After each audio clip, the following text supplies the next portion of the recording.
bagay sa inyo yung nabasa ko. You can measure a woman's love to a man when he has nothing.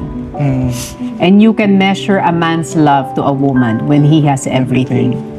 Diba? Ganun ka. Kasi minahal mo siya nung walang-wala pa kayong dalawa. Kaya parang sa isang lalaki, diba?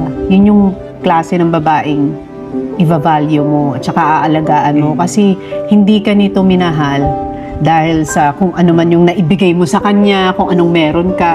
Minahal ka niya kung ano yung nakikita niya sa'yo. Diba? Minahal niya yung potential mo, minahal niya yung pangarap mo, minahal niya yung the man you are trying to be. Tsaka parang hindi lang sa minahal, parang binuo niya po talaga yung buhay ko. Parang dalawa po kami. Parang nakilala na po namin yung sarili namin ng magkasama talaga. Parang pag iniisip ko, ano kaya kung wala si Lenny? Ano kaya ako? Hindi ko po maisip. Sino kaya ako ngayon? Ano kaya ang ginagawa ko? Hindi ko po talaga maisip. Ganun din naman ako eh. Ganun ako. Paano kung hindi ko siya nakilala? Ano kaya ako ngayon? Parang ganun po.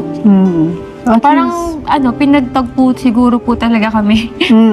Parang kayo talaga ang meant for each other.